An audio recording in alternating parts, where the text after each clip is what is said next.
So here's one of my favorite quotes from Dwight Eisenhower. In preparing for battle, I have always found that plans are useless, but planning is indispensable. So I think all of us have had this experience of creating a garden plan and then your garden looks nothing like the plan. That is how it's supposed to go, essentially. I mean, maybe not supposed to, but it's pretty consistent. And, you know, Mila, for example, she does garden planning essentially for a living. And I've heard her say over and over again how this is something that you create a plan, it's something you work from.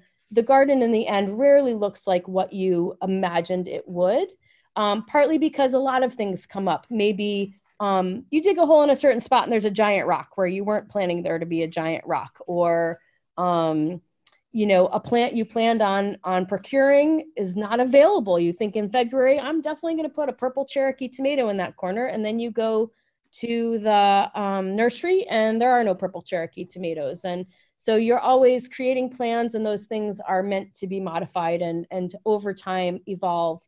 So just because the plan doesn't work doesn't mean the planning wasn't very important. So that's always a good thing to start, a good place to start with. Okay. Sometimes you start getting like free plans. Yeah. Yeah.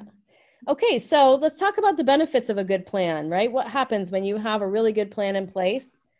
One thing that happens for me when I have a good plan in my garden is that I'm able to maximize my harvest. So maybe productivity isn't the only goal we have for our garden, but I think all of us would like to extract the most amount of harvest we can out of the space we're working with, right? For the amount of effort we put in, we want to get the most vegetables and plants and all the things out of it. So a good plan is going to help you maximize that harvest.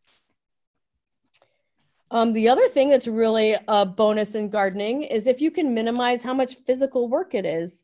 Not that we don't all like a good garden workout, but the better plan that you have, the less physical effort in general you're going to have to put into your garden, which means overall the more gardening you can do, right? And so that's very important. A critical piece of a good plan is that we're able to minimize pests and diseases. That's especially important this year. It's pretty likely that you're not going to, a few months down the road, it's possible we're not going to be able to go to the garden store and get the spray for what, even the organic spray for whatever it is the critter is that we have come up. We really want to be able to minimize pests and diseases just by having a good plan that capitalizes on some of the basic knowledge that we have about how we minimize those just through our organic soil management and companion planting practices, different practices that we can have that can minimize those pests and diseases. Everyone loves to save money, right? So, and this year that's going to be especially important with a lot of us not working. Saving money is going to be essential. And when you have a good plan, what you find is that you can create resources. You can make your resources that you have go a lot farther. So that is a really, at least for me personally, a really big piece of gardening is what we don't want is to spend more money on our garden than it would cost to go and buy vegetables from the farmer's market per se. You know, of course, there are more benefits to gardening than just the harvest. But if you can make your garden actually financially efficient, it really is helpful for maintaining that habit. And so a good plan will go a long way with that. Definitely saving time is another good piece that kind of goes with the physical effort. And this is a big piece for me, is you can reduce your overall impact by having a good plan. A good plan created way up front will really allow you to, for example, get all the resources you need in 1 or 2 trips to the garden store or 1 or 2 orders from the seed company. So maybe we're saving money on shipping, but we're also saving that environmental impact from shipping or from driving back and forth to and from the nursery. One thing we like to do sometimes is think about auditing our energy impact of our garden. It would be really great if our gardens were carbon neutral, or better yet, carbon sequestering. If you're driving back and forth, getting all the things you need at the very last minute, that really reduces your chances of having a carbon sequestering or carbon neutral garden. So a good plan will allow you to do a lot of that up front and keep your impact lower. And then for me, the biggest piece of having a good plan is it leaves room to be an artist in your garden and creative and fun and be a scientist and get out there and do experiments. Once you have a plan to start from, it gets much easier to plop some of these elements in that we'll talk about eventually, that take your garden from being maybe kind of like, you know, a typical vegetable garden to a work of art, like the thing you see, the picture you see in front of you, where we're looking at a vegetable garden and it is absolutely gorgeous. So this is a great chance to do that. Okay, so here's the plan for today. This is our Planning Your Vegetable Garden plan. We're going to talk about 5 things. We're really going to talk about 9 things, which we're going to get to those in a minute. We're going to talk about mapping your garden. So, and we have whole classes. In fact, Mila just did a 3-part series on garden design. So you can have like a 3-day class on mapping your garden. We're going to do like a 5th of the presentation on that. So it's going to be just the basics. Then we're going to talk about some of the things you need to be taking into consideration: your sun, plant spacing, timing, different planting methods, the height of your plants, the number of days to harvest of some of the varieties you're choosing. We're going to talk specifically about how you choose different crops and what varieties to use. And then we're going to go a little bit into crop rotation. And then we're going to talk about some different techniques that you can integrate to maximize the output from your garden, even in small spaces, throughout time. So we're going to talk about trellising. We're going to talk about succession planting. We're going to talk about companion planting, interplanting, and foodscaping. So that's a lot, right? We have whole classes on companion planting and interplanting, and we're going to have a whole class on foodscaping. We have whole classes on crop rotation. So we're going to be touching the surface of a lot of these things, and hopefully we'll leave you wanting more and you'll come to more of our classes. So when I am planning my garden, it can get really overwhelming if I start at the end. So you definitely want to have a vision of what your garden is going to look like. But I kind of have, over time, developed an order of operations that helps me for the overwhelm of wanting to fit it all in there. And you may change this order of operations to make it work for your brain, but this is kind of how I think. Okay. Oh, when we started right off with number 2, that seems problematic. I'm not sure why that happened. I'll tell you what number 1 is. I don't know why it's not there, but number 1 is to make observations. So the first thing you're going to be doing is going out and making observations about your garden. We're going to talk about what kind of observations I'd like to be making. Number 2, as you can see there, is map your planting area. So we're going to have a map. Having a physical map is so helpful, and we'll talk about why. Oh, there's make observations. Hey. Okay. Number 3, we're going to make a list of what we want to grow. Then we're going to look at crop rotations and find a space for the things that most need to be rotated. So again, we're going to go into each of these things in quite a bit of detail as the presentation goes on. Oops. The next thing I want you to do is, once you've figured out what you want to have in there, I want you to map things that are going to take up a lot of space. So we're going to talk about that again in some detail as we move on. Then we're going to look at some companion plants and see if you can locate them together. We're going to look at our spacing and find some spots for interplanting. So if you're feeling overwhelmed right now, don't worry, we're going to wrap this up. We're going to come back around to all of these things. And then we're going to notice where we have some blank spaces with room for succession crops or cover crops. And let's see, I'm just going to move you. I'm going to move you guys. Yep. And then we're also going to throw in spots for beneficial plants and for flowers. And so we're going to talk about all this in detail now. So before we get started farther, oops, I'm going to pause and give you an opportunity to ask questions. So Mila and Juliana are looking to see if any hands are going up, and they're going to let me know if anyone has any questions about that before we start. There was one person with, good? she didn't see the screen, but she figured out. Okay, we're good to keep going. Wait, hold on. Suzanne Kate raised her hand. So okay. Suzanne. Can you unmute her? Let me find her. Oops. Oh, yeah. Let me get to you. Sorry, Suzanne, I'm getting to you.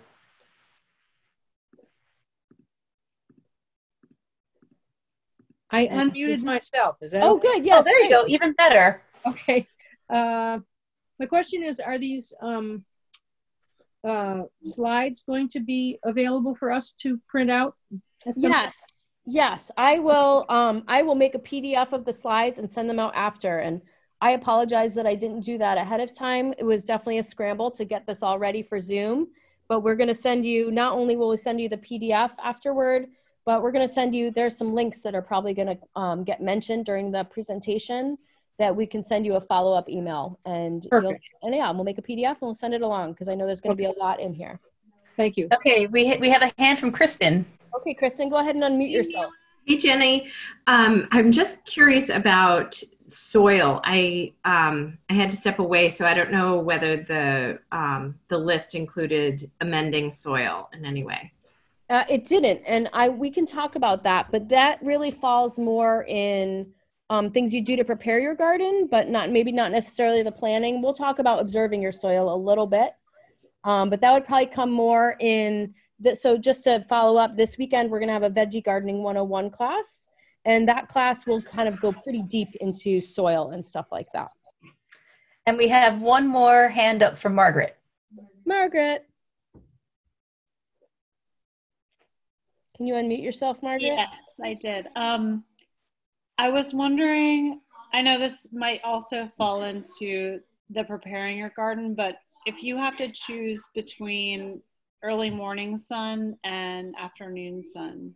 Okay, we're going to get to that. Stay tuned. Okay. We're going to talk about that in just a moment. Excellent. Yes, excellent. Okay, all right, so let's keep moving on. Thanks for those questions. And okay, so planning. Planning is going to start with observation. You really can't make a plan if you don't know what's going on in your garden and in the space where you maybe even want to, maybe you haven't even decided where you want to put your garden yet. Maybe it's a new spot for you. So let's talk about some of the observations you can make. So here's just a few. We could really go into this forever. Like Mila basically just did a whole 2-hour class on this, more or less. But here's the basics that you want to know. How many hours of sun does your garden get? And we're going to go into a little bit what you can grow in different places. Ideally, for a place where you're going to grow a big swath of different kinds of vegetables, bare minimum is 6 hours of direct sunlight. I would vote for more than that, but with 6 hours, you can grow most things. We want to know if it's morning sun or afternoon sun. And so I'm going to turn that question back around to you guys. Does anyone want to type into the chat box which one you'd prefer, morning or afternoon, and why? Let me know if anything comes up.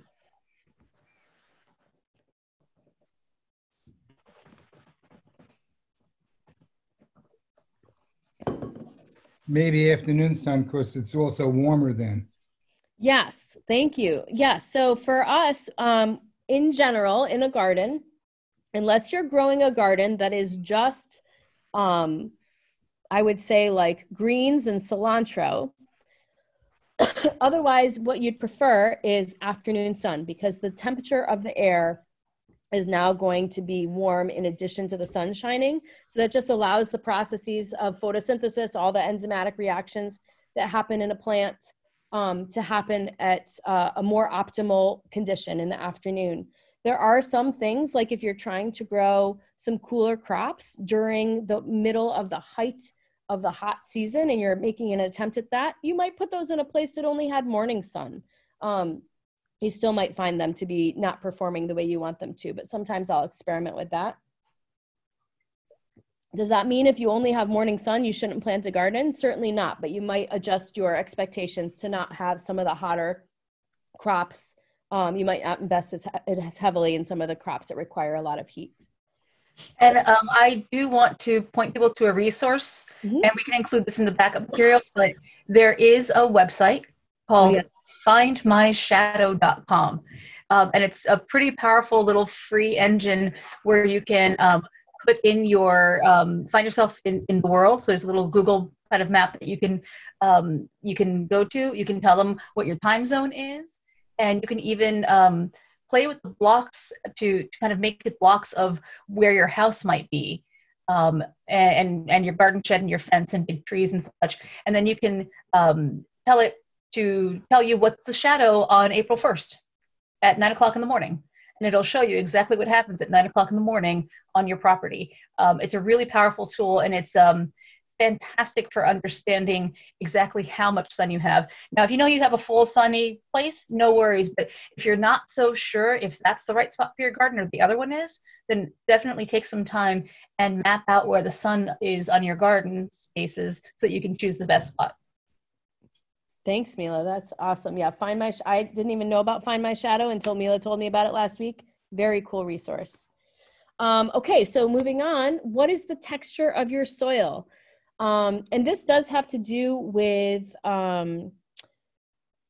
sort of the amendment piece that Kristen and Margaret were curious about. So you want to, but it's some of your planning, some of the plant choices you might make may be impacted by the texture of your soil. For example, let's say you have extraordinarily sandy soil.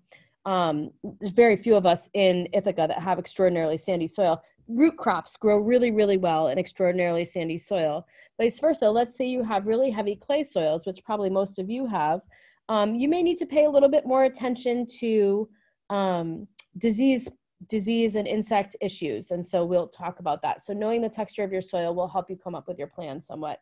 Also, similarly, how well does your soil drain? So do you have standing water even in the driest times of year? Do you have lots of standing water in the wet times of year?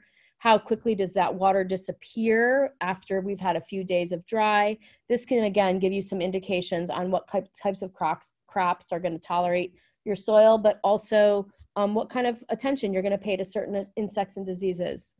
Another thing I like to know is what direction is the wind coming from? So that's another important one. There are several other things you might be considering, but these are the big observations I like to start with. Does anyone else, if you have another one that you like to make, you could type it into the chat box. Or Mila, do you want to mention anything else? These are a good place to start. Okay. So I have to move your heads. Your heads are blocking my slide. I like your lovely heads, but I have to make them disappear. So how much sun does your garden get? Okay, so full sun is more than 6 hours of sun per day. And there are crops, or a large list of crops, and again, we'll send you this PDF, that require more than 6 hours. If you don't have more than 6 hours of sun, it's kind of a waste of money to plant these crops here. So we have tomatoes, some of the obvious ones: tomatoes, eggplant, peppers, corn. Broccoli, I would say, if you have a sprouting broccoli, you might is the operative word there, get away with a little bit less than 6 hours of sun. But a full heading broccoli, I don't think so. Cabbage is another one where you might get some really small heads if you went with a little less than 6 hours, but probably not worth the space. Beans, all the bush beans and pole beans, potatoes, squash, okra, carrots, parsnips, cucumbers. You can read the list. Beets, I have tried beets in less sunlight and again gotten some small beets, and you certainly get the beet greens still. And then some things you might think, oh, they would be fine. Onions and garlic, they really want a lot of sun. There are some herbs that will tolerate a little bit of shade, but in general, the herbs are all from, parts of the world where they're getting lots and lots of sun. And then, of course, melons. If any of you have tried to grow melons, you'll know that we almost don't get enough sun and heat here for melons, but there are some varieties that have been created for our region. So really, for the bulk of things, you really want full sun for a vegetable garden. And just so that you know, in all my years of gardening, melons are kind of that holy grail of the thing that you grow. If I can get like 2 good melons out of my garden in a year that just have that gorgeous dripping down your arm flavor, full of juice and full of sweetness, I feel so lucky. Yep. Okay, so let's talk about partial sun. So maybe you have a garden and you have mostly full sun, but then you have a few spots where, like, there's this gorgeous maple tree, or maybe you've even interplanted some perennial shrubs into your vegetable garden, which I wholeheartedly encourage you to do. It's only a benefit to your garden, but you might create a little bit of shade. So maybe you have some partial sun, something that's we call 2 to 6 hours a day is partial sun. So in that space, you can get away with some salad greens and some cooking greens. Peas, because they're a vine, so they're designed, from an evolutionary perspective, vines are gonna climb up some other plant, so they're adapted to a little bit of shade. You'll see that beets and carrots made it onto the partial sun and the full sun list. And that's because with both of those, you might be able, you can grow beets and carrots in a little bit of shade. They're just going to be a lot smaller and not as productive. So if I have a sunny spot for them, that's my preference. Sometimes I will put them in my garden specifically next to things that are tall, like tomatoes or sunflowers. So I've created my own shade a little bit in the garden, but they do prefer a little bit more sun. Kale is another one. Potatoes made the full sun list and the partial sun list. Again, a root crop, you're just going to get a lot smaller potatoes and radishes. Okay, and Margaret, I see your hands up. We're going to keep going with this, and then we'll get to your question in a minute. Okay, and then shade, full shade, less than 2 hours of sun per day. Guess what? You can still grow a little bit. I grow spinach, also Asian spinach, which is called tatsoi, cooking greens, just generally braising mixes, some of the mustard greens, and salad greens. You can get away with some pretty deep shade. And again, you might get smaller heads, but they're great for, we'll talk about later why these are great for interplanting with other bigger things. And yeah, so you can even do a veggie garden in the shade. Okay, so questions. So we'll start with Margaret. You can unmute yourself. So I love Brussels sprouts. Were they on the first list? I don't think they were on there, but they belong on the first list. Yes, they need a whole lot of sun. Because I tried to grow them in Southern California, and I had a ton of sun. I had an irrigation system.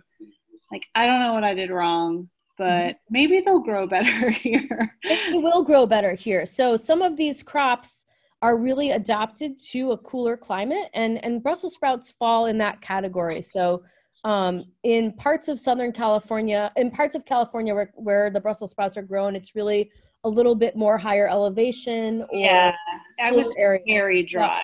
Yeah, so Brussels sprouts just aren't into that kind of habitat. So they probably will do much better for you here. Here we deal with a lot more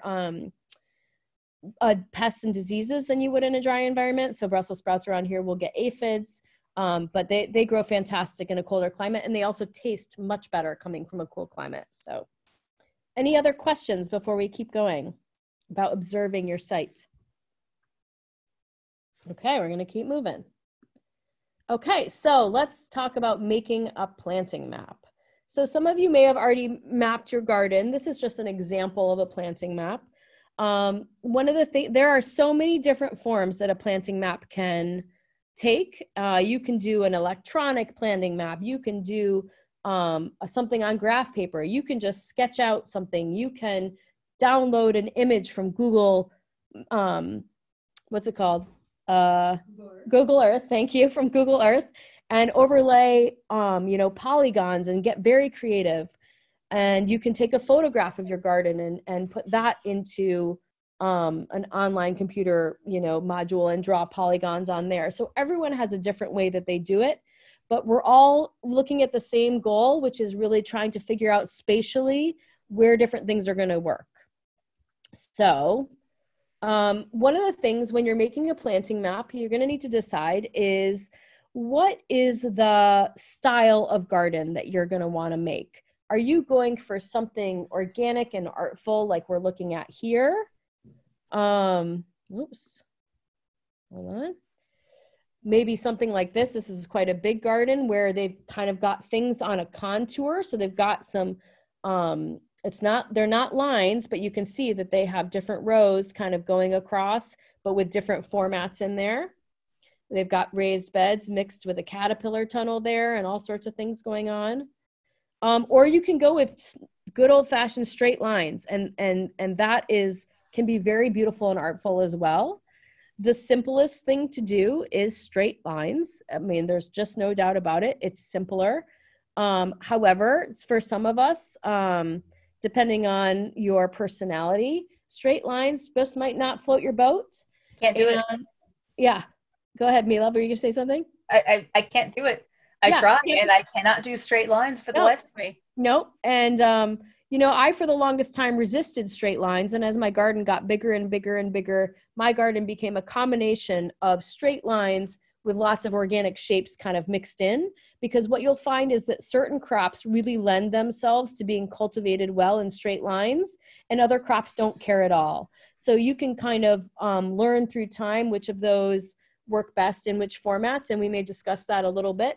Some crops really require, for example, I'm going to say corn for pollination. It needs to be in a block of a certain size. You can't just have corn plants scattered throughout your garden, whereas tomato plants, you can have them scattered throughout your garden. So each crop will have sort of a different form it's going to need to take. So before you make a map, it is kind of nice to figure out what kind of shape you want your garden to take. If you are a new gardener, I really encourage you to stick with simplicity for the first year.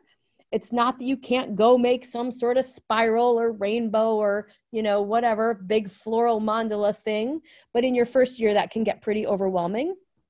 And so I'm a big fan of, in the first year, keep it simple, focus on getting plants in the ground, focus on crop rotation, and then let the artfulness of your garden expand year by year. And I think we all go through these evolutions. Like for me as a gardener, I definitely started off with straight rows, and then I moved to this organic-y, spirally, you know, painting looking garden.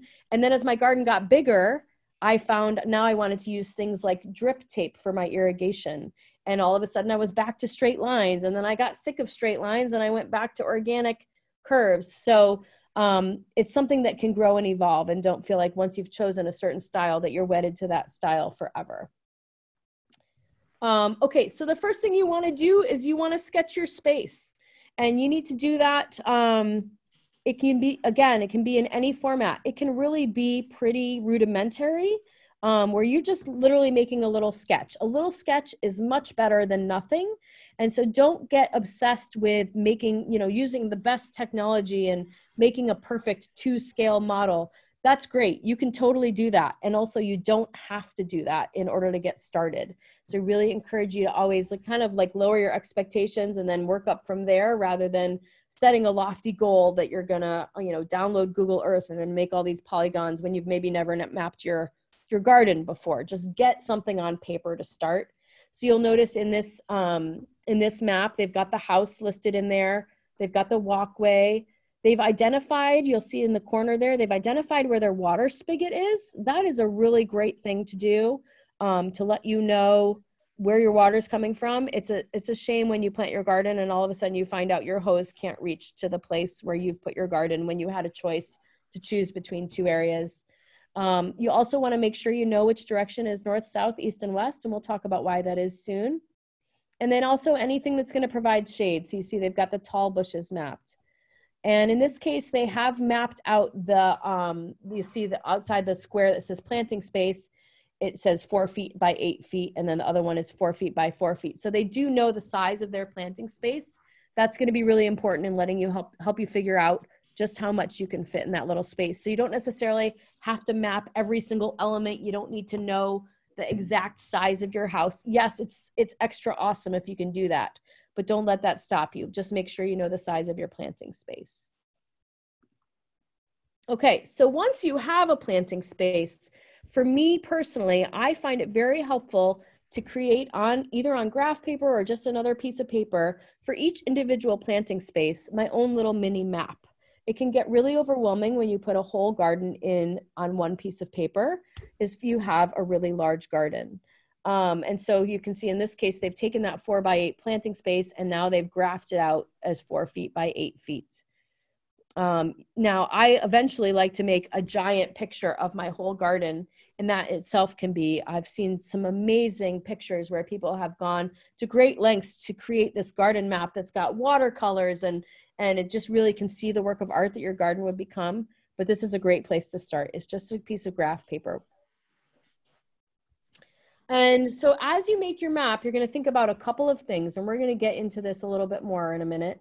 What I want you to think about is the footprint of each plant, and I'm going to show you a little handy dandy tool to figure out what that is. So the footprint is just how much real estate each little plant is going to take up. So for example, if we're talking about spinach, each spinach plant eventually is going to be about 3 to 4 inches by 3 to 4 inches, right?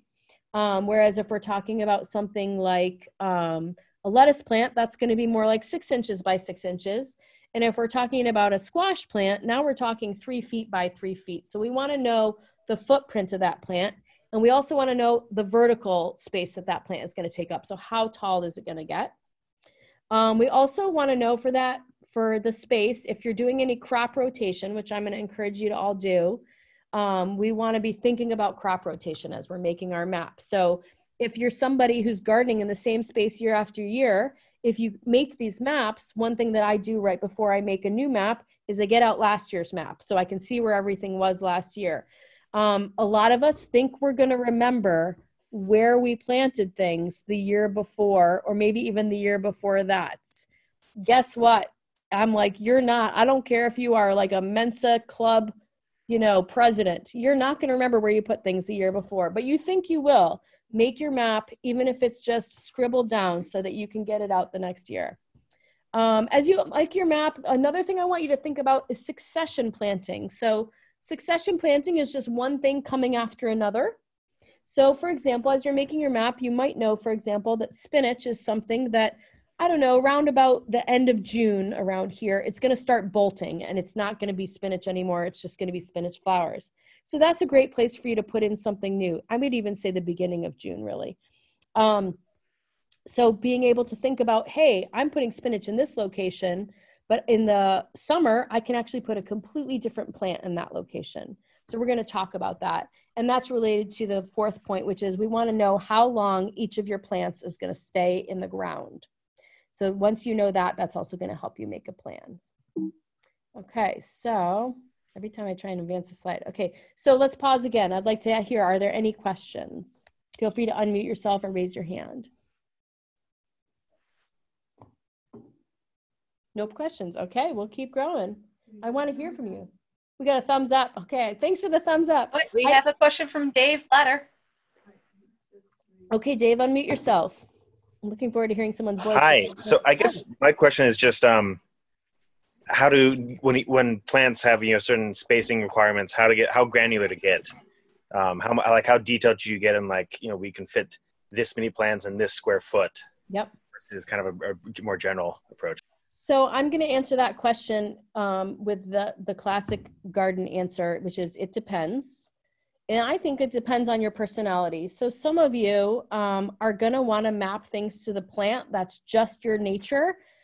For me, I'm going to draw a circle and be like, I'm putting spinach over there. I might not even get that specific, to be honest. I might draw a circle and say, I'm putting greens over there, because I am the kind of person that is going to walk out and see what's volunteered in my garden. And then, I don't know, I could be sporadic about what starts I have ready at that time.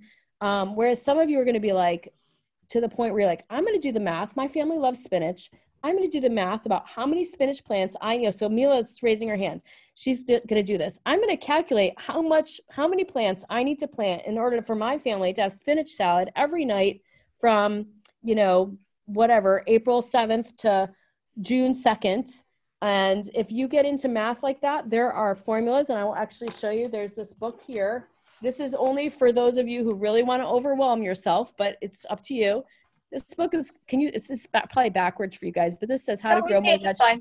Oh, you can see it. How to grow more vegetables and fruits and nuts and berries and grains and other crops than you ever thought possible on less land than you can imagine. How's that for a title? This is by John Jevons. He's sort of a pioneer in the area of really dense gardening, we'll just say. It's the French method, biointensive it's called. Certainly not the originator of this. This goes back to indigenous tribes from all over the place for thousands of years.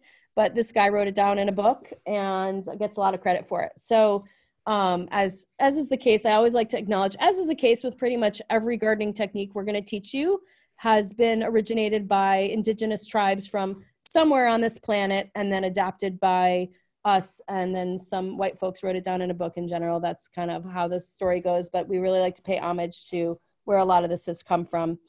So yeah, this French biointensive method, and this guy gets it down. So he has charts in here where you can literally write down, I want to feed 4 people for 3 months, and you can do the math on exactly how many seeds and things you can plant.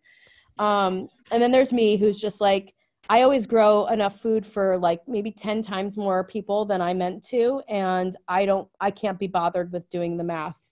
So I think, I I do encourage you, however, with certain crops, and maybe we could talk about which ones those are briefly, to do a little bit of math. Oh, Mila looks like she wants to say something. Go for it, Mila. So one of the things that is wonderful about being able to be free and loose is that if you're starting from seed, you can be pretty free and loose with how many things you've got, because this little seed packet has more deer tongue lettuce than anybody in my family could possibly eat in many seasons. I could feed our entire neighborhood with this many times over, because there's lots in that packet. But for those of you who are not growing from seed and might have to go out and buy starts, suddenly the math becomes a lot more important because it's a lot more expensive. So if you want to be very mindful of your budget, this is the cheapest and easiest way to be able to do that. But if you need to be a little bit more careful about your budget, then mapping out exactly how many you need will become more important.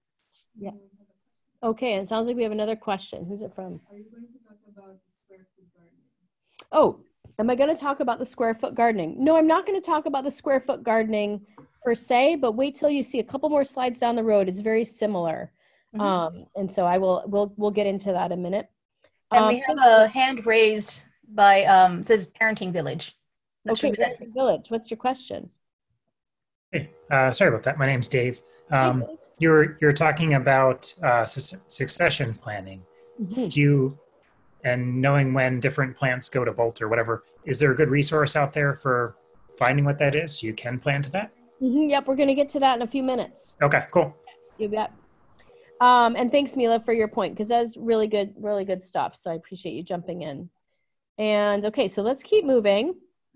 So you've got a map, right? You've made some observations. You've got a map. The next step is to, I think, is to not worry about what you can grow. Don't worry about whether or not you can grow it. Make a list of what you want to grow. So think about what your family eats. Think about, so here we go. Grow what you love to eat, okay? So that's a really great place to start. So make a list of the things your family loves to eat. You know, obviously vegetables we're talking about and fruits. Then we're going to narrow it down. Let's talk about what will grow well in your garden. So my son would probably put mango on the list. Well, that's going to get crossed off. But it is kind of a fun exercise, especially if you have kids, to actually let everything go on the initial list and then go through this what actually can grow well here. You may also have things on your list that can grow really well here, but still won't grow well at your house. And that's something to keep track of. And so, for example, if you happen to have a lot of walnut trees in your yard, there are a number of things that won't grow well under walnut trees that will grow well in other places. And so you may have, and we could even send, I don't know if that'd be helpful. I'm making a list. We'll send out what doesn't grow under walnut trees.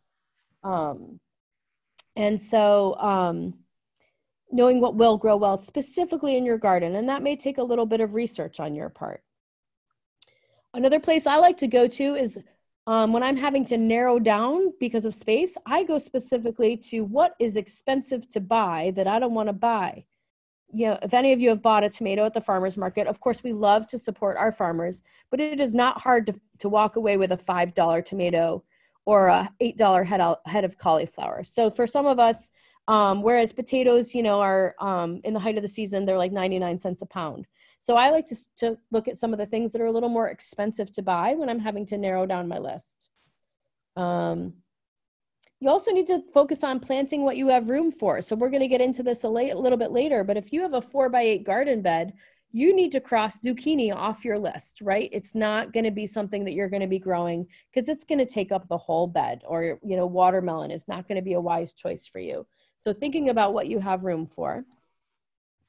What you want your kids to eat, but they currently won't eat. I know it sounds funny, but if you have children, sometimes they will try foods that are from the garden that they've grown themselves that they would never eat otherwise. I still keep trying to get my son to eat tomatoes, and it's just not happening, but I relentlessly try every year. But this year he's very excited to plant peas. He won't eat peas from the store, but he will eat them from his garden. I want you to also be thinking about other objectives, such as building your soil, pollinators, attracting beneficial insects, and beauty, right? So you're going to make a list of things that might contribute to those types of things, and we'll talk about that in a little more detail later. Yeah, Mila's going to add something. There's also deer Deer, and thank other you. critters. Yes. If you have a lot of deer and you don't have a fence, your list of what will grow well in your garden is going to get very short very quickly, and you will not have a hard time deciding what to plant. The good news is there are certain things that deer won't eat. And then the bad news is that there are other things that deer really will eat. And I'm glad you mentioned that, Mila. I feel like this list really should include not just deer, but also bunnies. And other things. We'll just call them herbivores. So I'm going to amend that slide. We're going to thank Margaret for that question. Okay, thanks, Margaret. Yeah. A beginner's tip, you see I've just added down in the corner. This can get really overwhelming. Obviously, I don't know how many common vegetables there are, but if you go to seed companies, we're talking about 60 to 90 different types of vegetables that you could be choosing from. If you get overwhelmed in trying to choose, just pick your top 10 favorite veggies and start there. Don't even worry about the rest of the potential and the possibility. It's really easy to want to grow all of the things. And even as an experienced gardener, I've started to stop growing certain things because it gets overwhelming. That being said, I will say it's also okay to grow something just because you think it's beautiful, even if you don't like to eat it. That's how I feel about okra. I just don't like okra. Didn't grow up in that culture, and it just doesn't taste good to me. But the flowers of okra are absolutely incredible, and I will grow an okra plant, even though I won't. Yeah, and then I can give my okra to Juliana because she loves it. So it's okay to grow things that you would never eat. Also, of course, I mean, because you don't need my permission. But okay, so let's talk about choosing varieties to plant. So this is where it can get a little overwhelming and intimidating. If we were doing this live, I would have all these seed catalogs spread out, and I would pass them out to you right now, but that's not going to happen today. So choosing varieties, one of the things I like to start with is, first of all, this is my favorite slide. Just take a moment, have a laugh. If anybody ever wants to know what makes me happy, this is it right here.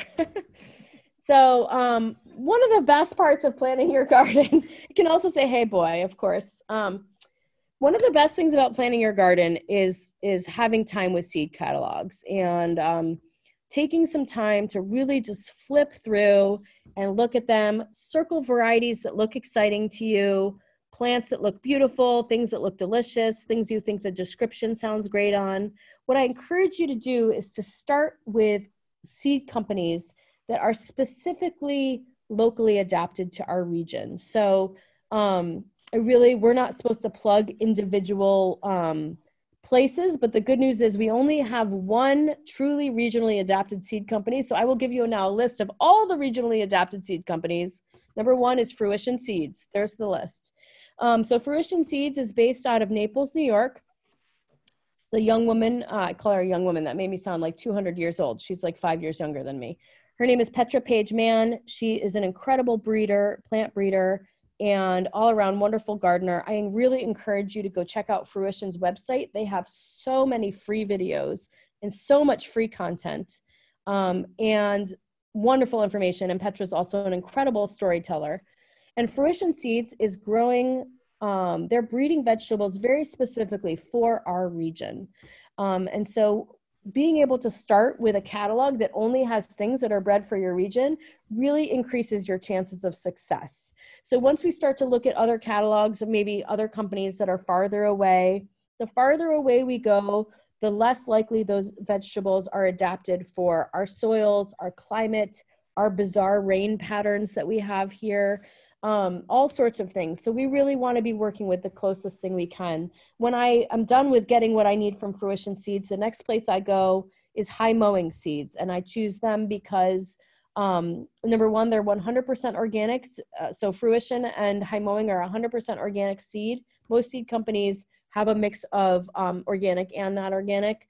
If you're growing your garden organically, you really want to be purchasing organic seeds. And I can explain why that is in more detail if somebody wants.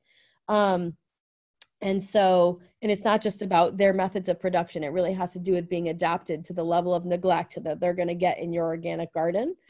And so High Mowing is in northern Vermont. Again, a nice cold climate, pretty locally and regionally adapted. Even some of their seed growers are in upstate New York. And then after that, we have many other seed companies that are sort of nearby. There's another small company called the Hudson Valley Seed Company that's pretty close by. Turtle Tree Seeds is down in the Hudson Valley, another small one. And then we get farther away, we have Johnny's and Fedco, which are up in Maine. And I usually, once I can't find what I need at some of these smaller seed companies, I go to Johnny's and Fedco, and they often have lots of varieties. When you're going to a bigger seed company like that, some of the varieties are being grown by farmers in California for them. So the bigger the seed company is, the more likely that their seed growers are spread out throughout the country. So take time with your seed catalogs, read about different varieties, let yourself kind of fall in love with them. That's sort of the beauty of it. And then as you're reading the description of the seed catalogs, again, after you're looking for the seeds from local companies, one resource we're going to send to you that I didn't send ahead of time, and I'm sorry for that, is we have Cornell Cooperative Extension maintains a list of recommended vegetable varieties. And this gets updated every couple years. It's based on disease resistance for certain things. And I don't know that it's been updated in the last year or two, but it gets updated on the regular. And so that's a really nice resource. Another thing to be thinking about as you're choosing varieties is some varieties. So there, for example, I don't know how many varieties of carrots there are, but let's just say there's 100. There's probably more than 100. Some are better for different seasons. So as you're planning your garden, you want to make sure that you're choosing the right variety for the time of the year that you're planning to plant it. So getting one variety of carrots, if you want to have carrots all year long, is not going to work for you. So the example I have listed there is Napoli carrots. I really love them. They're delicious. They're a great early variety. They're great for overwintering. They don't do well in heat, and so you don't want them as your midsummer carrot. The great thing to do with this is to really be using your seed catalogs. That really are the best resource for figuring out these things. A lot of seed catalogs will be organized, for example. I know that High Mowing will be organized by early carrots, mid-season carrots, height of summer carrots, fall carrots, and overwintering carrots. So I will often go in, choose one variety from each section. And you want to vary varieties to extend the harvest on your favorite foods. So I'm going to stop sharing my slides for a second and show you me again. And I'm just going to give you an example here. One thing I like to do in my garden is I'm going to hold up. So I have here, I don't know how well can you see that? These are different varieties of broccoli. So this is a Romanesco broccoli. You can see it. Thank you. Here is De Ciccio, or it's Italian. I don't speak Italian. I have Waltham 29. This one's called Solstice. These are from my personal seed collection. This is another De Ciccio. I also have a couple, maybe I'm looking at my seed box here. A couple other I like to grow. I had another one called Waltham 58. And I'm just trying to think. There's even one more broccoli. I like to grow purple sprouting broccoli also. Now, the reason I have so many varieties of broccoli is De Ciccio, for example, is a 48-day broccoli. So when you're looking at a seed packet, somewhere on the packet, it will tell you the number of days that specific variety. Yep, Mila's holding something up for you. Fantastic. And so it will tell you the number of days. So what do you have there, Mila? Hers is this one. The deer tongue Amish lettuce. Yeah, it says days to maturity on that one, 45 to 80. Let me see if I can show you a close one. Here's Waltham 29. So this one is 65 days, where De Ciccio is 48 days. So one of the ways that I like to stagger my harvest is I plant these two on the exact same day, 48 days and 65 days. And so then this one's going to mature. I'm going to eat this one for 2 weeks. And right when it's starting to fade, this one is going to start to mature. And if you get really clever, I think Romanesco is 75 to 100 days. So I plant that on the same day, but eating that much later. And what was my other one? Solstice is somewhere, yeah, so 70 days for Solstice. Now, these numbers are not exact. Obviously, it depends on your site. Something is not going to, if it says 65 to 70 days, it still could be 80 days for you. It could be 55 days for you. But in general, that works pretty well. So really like to pay attention to the number of days, and that really helps me to plan my garden out. That becomes particularly important if you're growing tomatoes, yeah. And that's because of blight. Okay, yes, of course. Right, and so we can talk about that too, and we'll talk about that a little bit in succession planning planting and planning. And so, but it is really important to pay attention to when things grow well. So if any of you have ever enjoyed a delicious watermelon radish, this is what Fruition Seeds packets look like, by the way. I love watermelon radishes. And most of us think of radishes as a food you plant first thing in the spring, not watermelon radish. Watermelon radish is a fall radish. So you really want to make sure as you're choosing your varieties that you're paying attention to when they grow best and when they mature. And so that's super important. Another thing I like to pay attention to, we got a hand up? Yeah, it's just a question. Can you please send out the list of these companies so you can? Yes. Okay. Yep. List of seed companies. Also, you're going to get, I think we'll be able to send around the recording of this. So if you need to watch it again, because I know there's a lot here and I talk fast. I'm from Rochester. We talk fast there. And also other thing I like to do is that when we get to succession and interplanting, this will become important. As you're going through seed catalogs, it's really nice to have a few things that you have around that have a very short number of days. So I'm holding up tatsoi here. Let me see what this says for tatsoi. This says 42 days. So I would say a very short number is 40 or under. I think tatsoi, you can get away with 40 days. And this will get really important when we talk about interplanting. One thing that happens in the garden all the time is that all of a sudden you have an empty space you didn't realize you were going to have. It doesn't matter how good of planning you do. It happens all the time. So what's really nice to have is when that happens, that you have a whole bunch of packets of different little things that you know you can just throw in that space and they're going to fill that space for you for a month and they're going to fill it really quickly. So things that fall in that category for me are tatsoi, so Asian spinach, arugula, cilantro, mustard greens, radishes, lettuce. What am I forgetting? Those are probably the big ones. Those are things that will grow really fast and fill a space really fast for you. I would also say in the summer, a buckwheat cover crop will do the same thing, grow really fast and cover space. Nature abhors a vacuum, and if you don't put something there, nature will put something there, and it's probably not something that you're going to be very excited about. So those are things to always kind of keep on hand, and I actually, I kind of keep them in my back pocket when I head out to the garden and I start cleaning things up, and I'm like, oh, I'm pulling my kale plants. What am I going to put here? Oh, I'm not putting anything here. My tomatoes, my plan doesn't have tomatoes here, and it's not warm enough for tomatoes yet. I got to throw something in the ground. Great. I'm just going to throw a handful of spinach seed on the ground and call it good. So it's nice to have those in your back pocket, literally. Okay, let's, do we have any other questions I didn't answer? Okay, I'm going to go back to the slideshow. Okay, awesome. I think we're more or less on schedule. Thanks for bearing with us with the technology, folks. I'm having fun with it for the most part. Okay. Okay, so, we didn't have any questions. So now we need to create our plan. So we know we're going to grow what we love to eat. We know we're going to go, we've already talked about this, what grows well in our garden. We've done all of this, okay? So now we're going to get to our plan. So some of you who got the handout emailed to you, you have seen this already. You don't have to use this at all, but I find this helpful. This is just, so let's say you named your the 10 crops you want to make a list of, and I see your hand, Barbara. We'll get to you in just a second.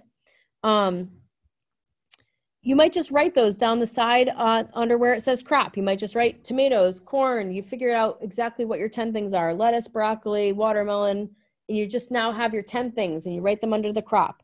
Now you can go into your seed catalog and be like, okay, I'm going to choose 2 varieties of corn, and you're going to write those varieties there. Then you're going to be looking in your seed catalog or on some of the various resources we're going to send you about what date is the earliest that you can plant those things, okay? So for example, around here, tomatoes, you know, our last frost-free date, technically speaking, our average last frost-free date is May 14th. I think we can all establish that date is become very unreliable in these times. with the changing climate. Sometimes our last frost-free day is quite a bit earlier. I mean, sometimes as much as a month earlier. And then every once in a while, we get slammed with a frost in late May. If you want to be super safe with your things that need to wait until after frost, it's very safe to wait till June 1st. You'll still get tons of great tomatoes if you wait that long. If you're growing a lot of your own starts, you might be willing to take a little bit more risks because you haven't paid for them. And certainly if you're available and ready to cover things up, you can get away with a little bit earlier. So you want to look at that next column, which is days to harvest. So for example, this will help you figure out, do I have 3 different broccolis that are all different days to harvest? When is that thing going to be coming out of the ground? If you are really interested in making a fancy planting plan, you can take this into Excel, create the same columns, and you can even add new columns. So for example, if you know your date to plant is May 30th and you know it's 60 days to harvest, you can add in there a column that says predicted date of harvest so that you know when that space is going to be available. And I will put a plug in here for, I'm not going to show it to you right now in the interest of time, but on the Johnny's website, Johnny's seed catalog, Johnny's Selected Seeds, they have a planting calendar and a planting worksheets that are absolutely phenomenal that are available for free. And they have Excel spreadsheets there that you can just download right to your computer and work with. And I think you can even modify them. So they're pretty cool. And they will calculate a lot of this for you. Another thing you're going to want to put is your footprint, the footprint of your plant. And the next slide I have will tell you about some of those footprints. You want to make some notes about the height, and you can get into, you can go to telling how many inches something is going to be, or you can just say short, medium, tall. You want to know, is this full sun? Is it shade? And then also, what's going to be your planting method? Are you going to direct seed it, or do you need to start transplants ahead of time? If you're going to be doing some succession planting, which we can talk about, how often are you going to be replanting it? So let's say, for example, cilantro. Cilantro is a great example of something I do succession planting on.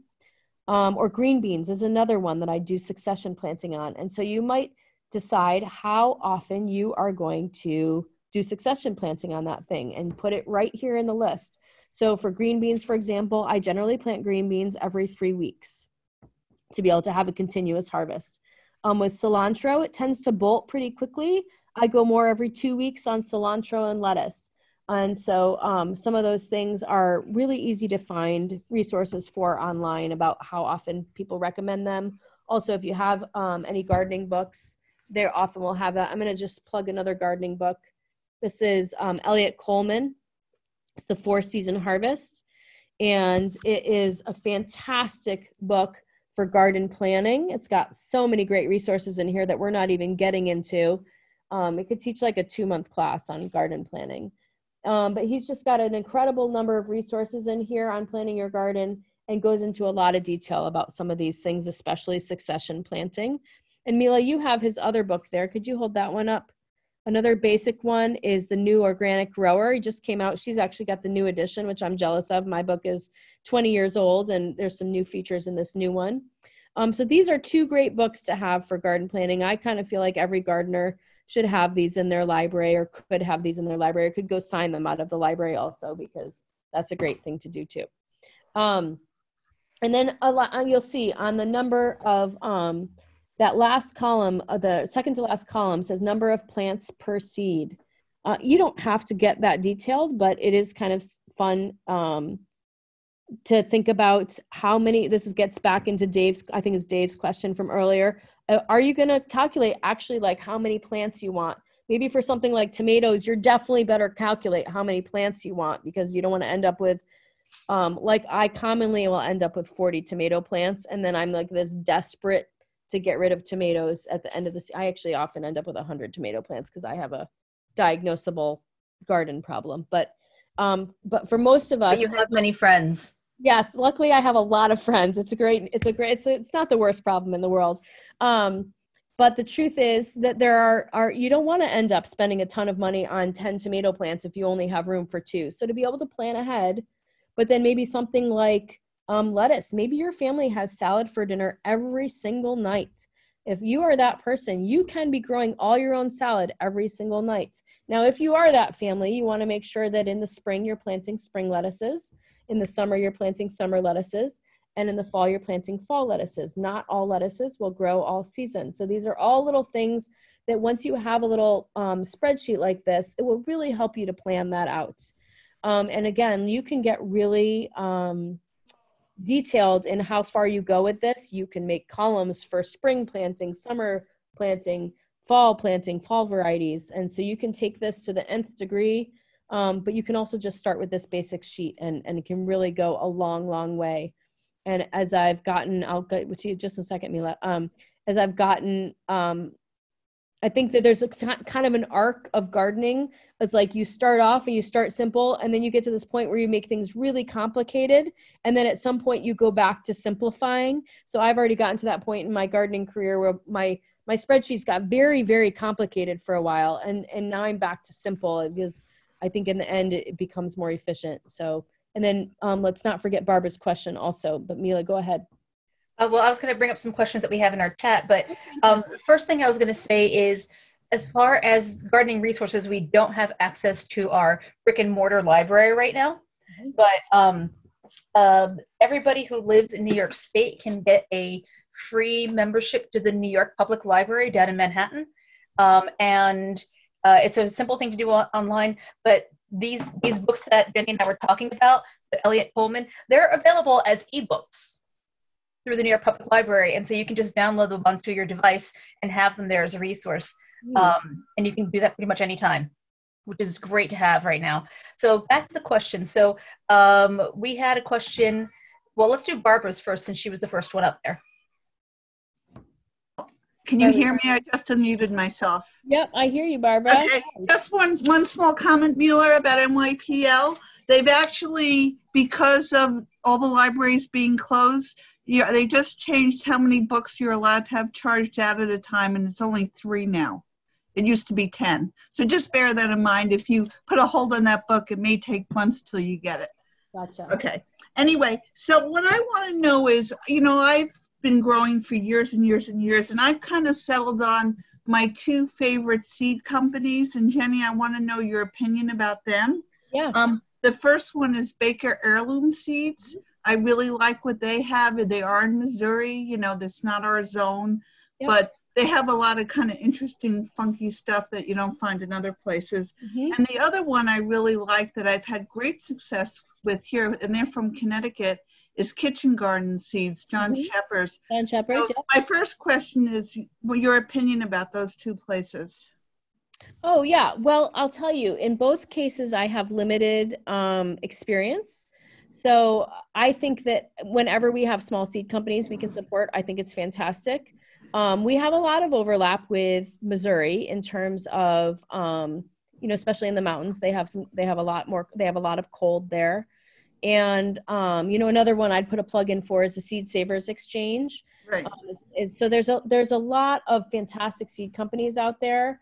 I have my favorites. I think everyone has their favorites. A lot of times I'll be looking for a very specific variety of something, and I'll get it from a totally obscure seed company, from Oregon even. And I think you can have a lot of success with a lot of those seed companies. So I know a lot of folks like both of those seed companies, and I can't say that I've probably grown something from Baker's, but I have never grown anything from John Shepherd. Although I just realized, wasn't I holding up a packet from them? But they're both, I think they're all fantastic. And really it's about what grows well in your garden. So if you've had great experiences with those, then stick with them. Right. Okay. And then my other question is, I'm someone who grows transplants. I don't have a setup to start my own stuff from seed. I don't want to get involved in that. And I love going to nurseries anyway. It's part of the May thrill, to go to all the different nurseries around here. I've had mixed experience, particularly in getting tomato plants that are blight resistant. And I'm not talking about Lowe's. I'm going, talking about getting them from the farmer's market or going up 14A to Penn Yan to the Mennonite nurseries. I was wondering if you could recommend places that you think have really reliable and with a good price point for transplants. You know, I'm a bad one to ask because I grow all my own transplants. And so I don't know if anybody else has, wants to type into the chat box if they have a good answer to that question. Because I'm the wrong person to ask, unfortunately. I do know actually Fruition Seeds now grows their own transplants, and they have a lot of blight-resistant tomatoes.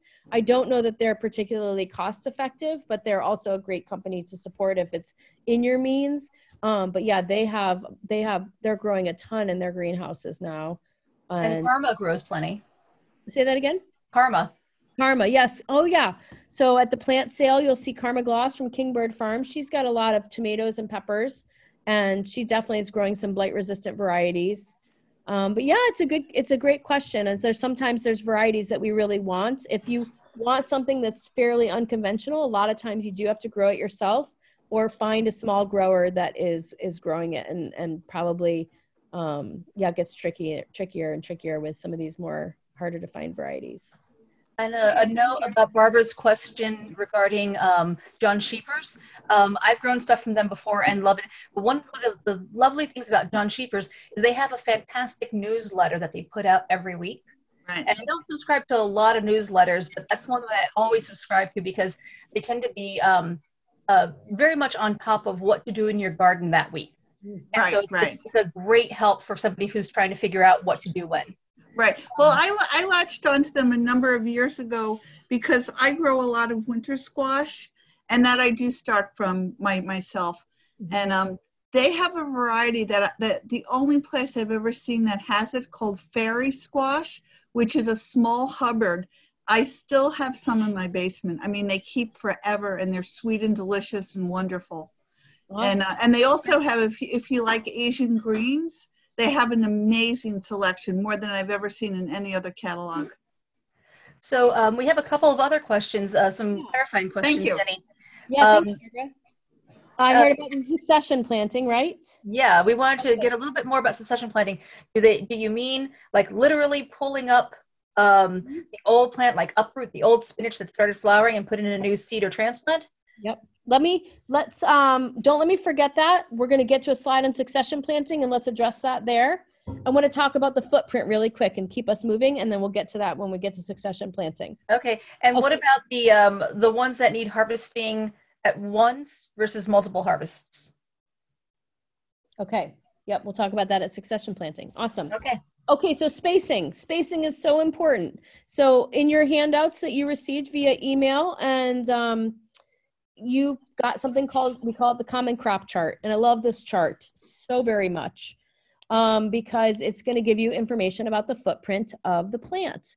Now, if you were all here with us at CCE Tompkins, what we would do is I would actually draw out on the board a 4x8 square. And I have actually little squares cut out that are 3 inches by 3 inches and 4 inches by 4 inches. And we can have fun playing with putting them around on the garden to really see what fits where. And you can do that at home, especially if you have kids. It's a really fun exercise. Or if you're just a really spatial person, you can actually go and cut out the footprint of different plants. We like to just use old paper grocery bags and cut those open and cut them into these different shapes. And you can move things around on your garden. Or if you're working on some sort of online program, you can create polygons that are consistently the same size and really move those around to see what works. So you'll notice in this common crop chart, it gives you the crop first, then it's giving you the planting window.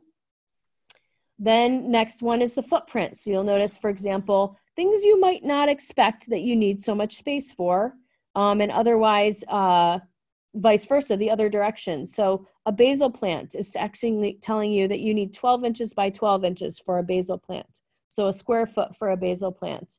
Whereas a carrot, 3 inches by 3 inches. And in fact, I plant mine closer together than that. A carrot basically just needs enough space to grow a carrot, and it can be touching the carrot next to it. And actually it tells you 12 by 12 for cauliflower, but I give cauliflower 18 by 18. So you might use the common crop chart, but another thing you're going to do is when you have your seed packets, can you guys see this? Can you see me and the slideshow? Yes, you can. Okay, so on the seed packet, often on the back of the seed packet, it will tell you how far apart to plant something and how much space it needs. This isn't a good example. I'm going to go back to my Romanesco broccoli and see if it says, this one says plant outdoors 24 inches apart. So we have broccoli and cauliflower on this list. They're telling you 12 by 12. You might start with that, but once you have your seed packet in your hand, you might adapt your plan to go with the seed packet. Now, you may know based on experience at your site that you have a particularly productive garden or you have a particularly unproductive garden. So if you come look at my garden, I am obsessive about enhancing my soil. And my garden plants get way bigger than they get in other people's gardens. Especially, I also happen to have a really, really sunny site that's really, really warm. So I always have to go with the maximum spacing that they have and sometimes even farther. So take a look specifically on your seed packet and find out what that footprint is and amend your chart accordingly. And then keep track of, again, like, do you have small plants? Do you have big plants? So this chart, we can go into it forever, but there's the planting method on whether or not you want to have transplants. You want to have rows. Banded is more like, it's like a row, but there's a whole bunch of seeds in a row. So for example, carrots are an example of something that I do banded. So you'll have a couple of carrots going across and a row going down. Peas are another example of something that I do banded. So that, again, it's just they're sporadically across and then down the row. And then it gives you an idea here of height, the number of days to harvest. Again, with that, you want to look specifically at your seed packet because there's going to be a lot of variety. And then if this will tell you also if there's some shade, okay. Now they use the single on this chart. This was not created by us. They do a single or a 2-week succession. I generally don't do single week successions for anything. Maybe I'm too lazy, or we'll call it efficient instead of lazy for that. I only do 2-week and 3-week successions. And there's actually one thing I do 4-week successions on, and that's zucchini. And so we can get into that in a moment and when we get to successions. So let's talk about plant spacing just for a moment. Keep going with that. So you're going to look at the spacing for your plants and calculate how much each of your plant needs. You want the roots of root crops to basically almost touch each other. So I want my beets to sit like this, right next to each other. We don't want them like this because then you're going to end up with flat sides and they're going to lose some space on, they could have grown bigger. But there's no point in having any space between your full grown beets because all that's going to grow there is a weed. So we want to take up as much space as we can underground. And when it comes to leaf crops and fruit crops, it's the canopy of the plant that we're thinking about. So we want the canopy of plants to touch each other without overlapping at all. So as soon as there's overlap, you've lost some productivity. And this, of course, is when they're full grown. So the canopy of a plant is quite different when you plant it than when it's full grown. I don't remember what this slide is supposed to be here for. Oh, there we go. I can see it now. Leaves need sunlight and airflow. Okay, so we need to be thinking about what these plants need as we're thinking about the spacing. So in order for us to not have a lot of disease in our garden, your leaves obviously need sunlight in order to be able to photosynthesize. They also need airflow to prevent disease and fungal issues, pathogens, insects. Roots, on the other hand, they need water, they need air, so they need aerated soil, and they need a lot of nutrients. I mean, obviously leaves need all of those as well, but in terms of what your plant needs spacing for, this is what we're focused on. Okay, so plan for the footprint of your plant at maturity. So the biggest thing I see all the time is people planting things way too close together. So here we have a little baby tomato plant, and at the end, they're going to be this big. So if you plant, when you first get your plants, your tomato plants, you could plant them 6 inches apart. That's not going to go very well, right? Yeah, so Mila's showing you 6 inches. Most of our hands about like this is 6 inches. That's way too close together. I plant my tomatoes 24 to 36 inches apart. If I'm going to be trellising them, in a certain way, depending on how you're trellising them, sometimes I'll plant tomatoes closer together. If I'm pruning them heavily and pruning them down to a single leader, we could have a whole class on tomatoes and I could explain that to you, but we don't have time for that tonight. Okay, so here's a great example. A tomato start, 5 by 5 inches, teeny tiny. Here's what your mature plant looks like, 36 by 36 inches. So you need to have room for that in your plan. and be thinking about that plant spacing before you're even buying plants. One of the worst things is to go to the nursery, spend like, $84 on all the plants you've ever wanted, and get home and not have enough room for them in your garden. It's a major bummer. And so this is why planting saves us money. It's also important to think about your productivity, because while you think, but if I put 3 tomato plants in that space, I'll get 3 times the tomatoes. No, you will not. Because think about it as that piece of soil can only support X number of tomatoes. And if you put 3 plants in that piece of soil, those 3 plants are going to be fighting over the resources within that soil. So 2 plants in that space will do really well, whereas 3 or 4, you think I might get more tomatoes. You won't. You'll just get smaller tomatoes, and you'll be more likely to get disease in your plants. Yep. Very good point. Thank you, Mila. And then also plan for the height of your plants at maturity. So you're going to have, depending on what kind of tomatoes you buy, different varieties of different things, way different heights. Really important to be planning for that. And we're going to talk about how that relates to sunlight. If space is limiting in your garden, choose plants that are space efficient. 1 pumpkin plant takes up tons of space, and it gives you a few pumpkins. Now, maybe you're going to just have a pumpkin garden, but if you don't have a lot of space, then there may be things that are going to get crossed off your list specifically because they take up too much space. And pumpkins is a great example of that. But then on the other hand, we have certain plants that take up just a tiny amount of space, and they give you a ton of plants. This slide gives you chard.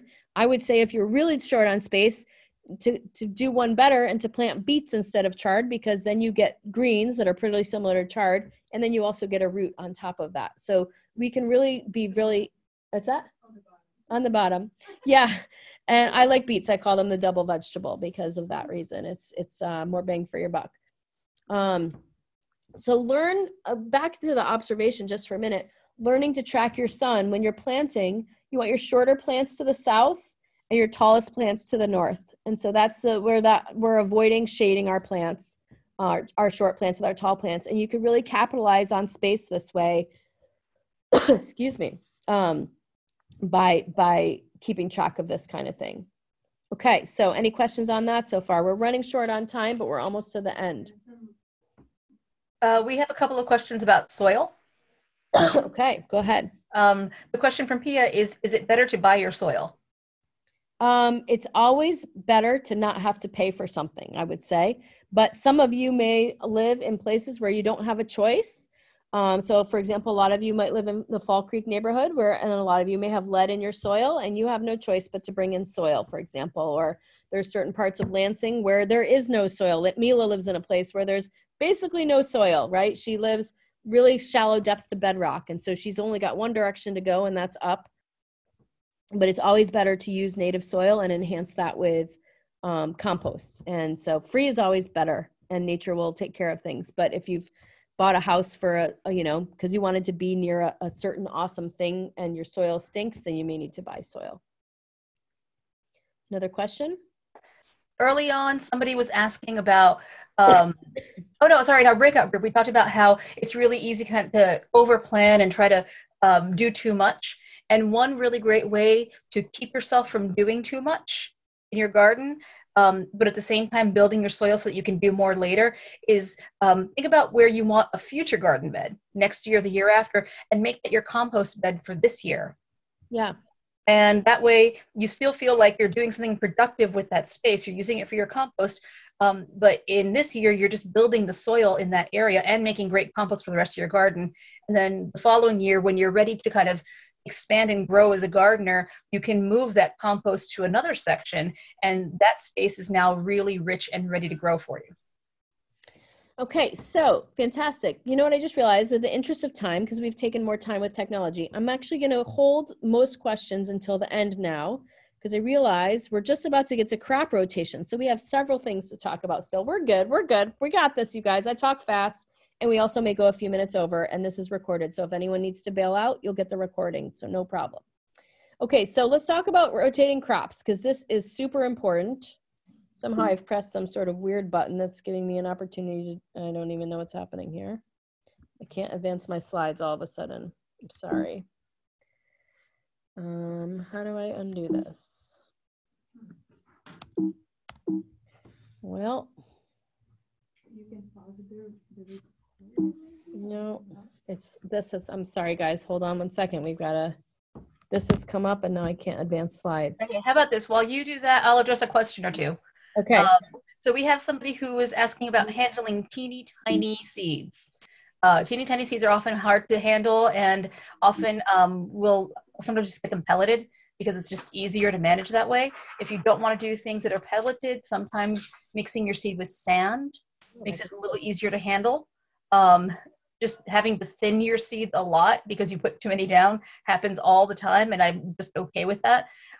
If you want to know more about specifically with seeds, on March 25th, we have our Seed Starting 101 that we'll probably do as a Zoom class as well, and we'll get into some rich detail about that. Oh, I just was able to advance. You did. Okay, yep. Oh, yay. Okay, I'm back. Thank you, Mila. I have no idea what you just said, but it sounded great. Okay, so we are, I was very focused on the technology, but we're back in business. Okay, so crop rotation. Plants have, oh boy, I don't know how to go backwards. I'm going to go backwards. Okay, so here's the thing about plants is plants have families too. And crop rotation can be really important. I was going to ask you all sorts of interactive questions about crop rotation, but I'm just going to tell you the answers in the interest of time. But essentially, there are a large number of plant families, but there are 9 plant families that are sort of the most common in the vegetable garden, and they include beet family and the cabbage family, the carrot family, the bean family, the tomato family, the onion family, the squash family, and the sunflower family. And those all include lots of different varieties of things that are in it. For example, the cabbage family, you'll recognize its cousins as Brussels sprouts and broccoli and cauliflower and Asian greens and so many things that fall in that family. Beets are also closely related to chard. Tomatoes are closely related to eggplants and peppers and potatoes. Onions are in the same family as shallots and garlic and chives. So there's a number of things. Squash and melons are in the same family. And so each of these families has their own set of insect and disease problems. And sometimes they can be swapped between kissing cousins, so to speak. And so we want to try and avoid putting plants in the same place year after year because it can minimize insects and disease. Now, what I tell people is it can get really overwhelming to try and do perfect crop rotation. And there are certain crops that are more important to rotate than others. So what I will tell you is if you rotate nothing except for one thing, I want you to rotate everything in the onion family. So the garlic and the onions and the shallots, they have diseases that can last up to 8 or 9 years in the soil. Black rot and white rot being examples of diseases that will show up on your garlic. And so if you rotate nothing else, you're going to rotate your garlic. You're like, I can't handle this. It's too much information, Jenny. I cannot rotate. Just rotate your garlic and you will be okay. After that, I really like to focus on rotating my brassicas. There are a lot of insect pests for the brassicas. That being said, if you have a very small garden, you're probably not going to be able to rotate things far enough to really affect your brassicas. And then brassicas, I'm sorry, being the broccoli family, that whole family I was just discussing. And then the third thing that I go to if I'm going to be like, okay, I'm a little too overwhelmed to rotate everything, my next one is the tomato family that I would start rotating. Again, you have to rotate relatively a little bit of a distance to really be rotating away from getting out of blight issues and septoria, leaf rot, and all these different things. But a little rotation goes a long way. Also, if you get completely overwhelmed by all of this, some people decide to rotate by leaf crop, root crop, and fruit crop.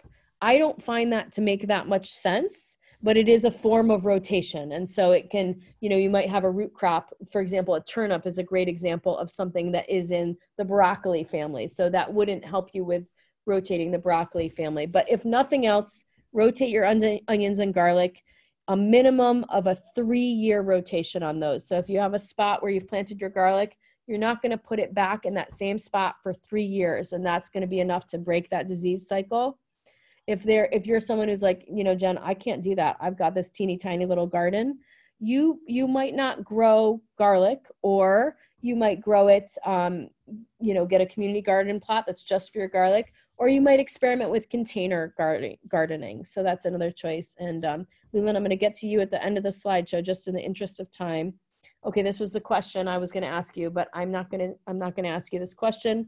It's all about insects and diseases. So changing the location of the plant families from season to season. So one thing you can do is just plant everything from one plant family in a certain corner, and then rotate those beds as the years go by. So you're going to have a squash family area, a tomato family area, a legume family area, a beet family area, carrot family area, and a cabbage family area. Now, you can do things this way. Once you get more advanced and you want to do things like interplanting, and you're planting for different beautiful combinations, you might start mixing families up. The bigger your garden gets, the more able you are to do that. And I certainly, especially with companion planting, you may decide, like, I really want to be mixing families because I want to be looking at different things that are beneficial to each other. So, but this is a great way to start, really great way to start. Okay, let's talk briefly about planting calendars, because there are so many choices and so many options. This is one of my favorite slides. This is actually my friend's sister, but this could easily be me. So the reason I put this here is because sometimes in our climate, you just need to get out in the garden and you're going to completely ignore your planting calendar. Someone told me that they planted their peas yesterday, and I'm like, you know what? More power to you. They're probably not going to grow, but get out there and get gardening, and don't worry about it. If you've got extra seeds, just go and put stuff in the ground, and don't worry about if you're getting it right. However, my friends, who planted her peas, I might plant some peas this week too, but it's supposed to be in the 40s for the next 2 weeks. They're probably not going to do anything. They're probably going to rot in the ground and get eaten by slugs, but go ahead and try it if you've got extra pea seeds. Okay, so planting at the right time is pretty important, because a robust plant is more resilient to insects and diseases than a plant that's struggling. So you might think, hey, what's the harm? I've just got this plant. It didn't really do anything. It stayed kind of tiny. It's no big deal, though. It's there and it's happy. It's not happy. And unfortunately, what it's doing is it's saying to the insects and diseases, like, hey, for example, let's say you plant a broccoli, you plant it way too early and it just sits there, it never does anything. It's really can attract pests into your area. So you really want to focus on getting the planting time right. And when you do what I showed in the last slide and just said, I'm gardening whenever, pay attention. If you've got plants that are struggling, don't keep them in the ground just because you feel like you spent money on them and you planted them. They're going to be not just a loss, but they're going to bring other plants down. Plus, it's bad for morale for you to have plants that look scrappy in your garden. So planting at the right time reduces the risk of damage from frost or hot weather.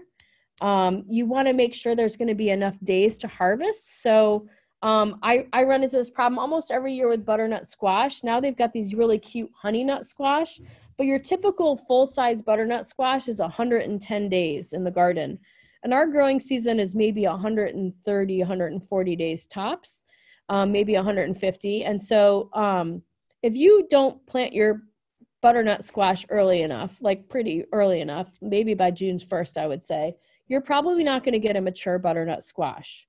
Now your seed catalogs and your seed packets are the best source of information for this, because it's going to be specific to the variety you planted. So as we showed you in the common crop chart, it's going to show you the days to maturity. You can use that as a starting point, but once you've selected your varieties, specifically go with what those seed catalogs have advised you. And also, if you're keeping good records, you can compare your notes. Hey, the seed catalog said 75 days, but guess what? I was harvesting broccoli at 69 days. And now you can start to notice some of those trends and really adapt that plan to your garden. That's not for you year 1 or year 2 gardeners. Don't worry about that now. I can barely handle that sometimes at year 25. Some years I keep track of everything, and some years I keep track of nothing, and that's just the way it is. One way I do that is I'll put things into my phone calendar.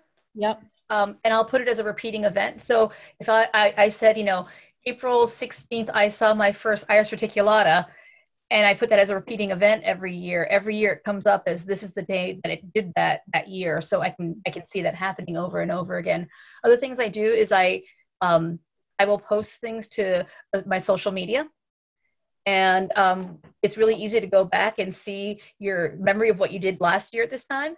And so that's a kind of a fun way to remember what happened when, and a fairly easy way because a lot of us tend to have our phones with us and can easily snap a picture. Another thing people really like is those, you can, if you've ever seen those 5-year journals, a 5-year journal is really fun because you can see what happened on the same day year after year. And so you can start to see some of that variation. So I want to say plants respond to soil temperature and weather conditions. So you have to not just be like, hey, it's 60 degrees out today, so I'm going to plant my peas. Well, guess what? On Friday this week, it's supposed to be like 70. If you're a seed in the ground, it's not going to be 70 degrees in the soil. So we really want to know what the soil temperature is. Now, you can be a total nerd like me and go buy a soil thermometer, but you don't need that. Your finger is a great soil thermometer to start to feel the soil. When it feels really, really cold, that's too cold. When it feels a little cold, that's good for some of our cold weather crops. And when it feels warm to you, that's warm. I used to hear, I met a corn farmer once that said something about, he was talking about, how do you know when it's warm enough to plant your corn? And he said, well, when you can pull down your pants and sit with your bare bottom on the soil, that's when it's warm enough to plant the corn, which I was having fun imagining him doing that. But the point being that you can go buy a soil thermometer, but as you do this and you get used to it, you will know when it's too cold. If your fingers are cold, it's too cold. And there are certain things that are extra particular about, sorry, my pen playing with my hair, that are specific, very, very particular about germination temperatures. So carrots are notoriously difficult to germinate. They really care about the soil temperature. So that is the only crop I ever pull my soil thermometer out for is my carrots. And so you'll start to get to know some of those as you've gardened longer and longer. Another thing to think about when you're planting is to make your plan. This has one bed, right? So here's the same 4x8 bed in 2 different seasons. So one of these is the top one is the spring. The next one is the summer. And so what they've done is they've kept track of, in the springtime, there's all these different things. And you'll notice from the spring into the summer thing, the only thing that stays the same is the curly parsley on the left. And then the kale, chard, flat leaf parsley, that's the third sort of column of things. And everything else in that top picture is stuff that only grows in the spring and it's going to come out in the summer. So they've taken that map, they've created their base map, they've put a few things in that are going to stay a long time. And now they've imagined what's going to come out at what time and what they're going to replace it with. And you can do that for spring, summer, and fall for the same bed. And again, this depends on the level of detail you like to put into your planning. I don't ever do this. I shouldn't say I don't ever do this, but I rarely do it, partly because I don't garden on a scale that's small enough to require this, but I will, for example, draw on the same exact map. I would write in that space, like where they have cilantro and peas, I might write cilantro / lemon cucumbers. And so I only have one map, but I know what's going next, one after the other. Some people want to make all 4 seasons for every single bed, and more power to you.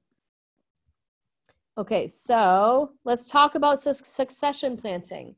So this is about planting the same crop at 2 to 4 week intervals. This is good for short season crops.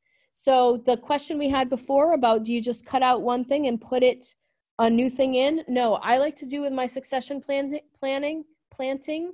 I like to plant in a completely new location. So I may have a succession planting. The only thing I will say, no, I was just trying to think if there's anything that I would plant one after the other right in the same place. The only thing I came up with is maybe salad mix. I would do that with, but I really wouldn't do that with anything. I would plant. So let's say green beans is a great example of something I do succession planting with.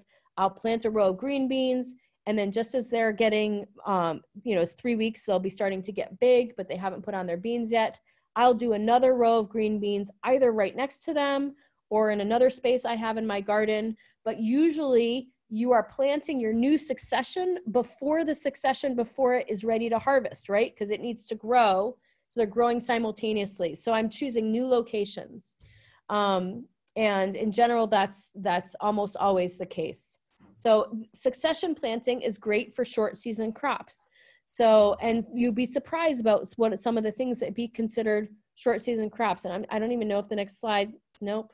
Okay, so I owe you a slide. I have a slide from another talk on the things that I like to succession plant, but let me see if I can make a list for you off the top of my head right now. Things I like to succession plant include peas. I will succession plant my peas. I'm just starting in the beginning. Every kind of greens that there is, except for kale. If you like baby kale, then you want to succession plant your kale. I just like to let it get pretty big, and I don't really worry about succession planting kale. Anytime you like baby greens, that's good. I also will succession plant green beans. I succession plant, just trying to think of other things. Zucchini, that's the one that surprises people. Succession planting zucchini is a really good idea, especially because around here we get a lot of zucchini borers, little borers that go in. So right when that borer starts to go into the stem of your plant, the best thing you can do is just pull that plant. It's not going to make zucchini for you anyway. And as long as you've got a new plant growing, then you're going to be ready to go with new zucchini. Anyway, we can send you, I'm going to put on the list of things is to send you the list of things I like to succession plant. And it's a really great way to keep yourself in vegetables all the time. And again, the thing I like to do is I don't generally I plan out my succession planting, but I also like to have those things ready to go in my back pocket, the short season things like lettuces, like green beans, like cilantro is another thing I succession plant. And a lot of the herbs, dill, cilantro, even some flowers like zinnias I will succession plant for a nice continuous harvest of blossoms. And I like to have those things at the ready because every once in a while you're like, oh, my broccoli's done. I've got no plan. Great. I'm just going to succession plant something I wasn't even planning on. Let's do another round of cilantro here or lettuce or whatever it is. Okay, we're not going to pause for questions because we got to keep going. Okay, you can go ahead. Yeah, that's fine. Thank you. Okay, so don't forget about vertical space. So especially for those of you with small gardens, you can use trellises and climbers to really maximize your space and also sometimes to create a little bit of shade for some of the things that might bolt.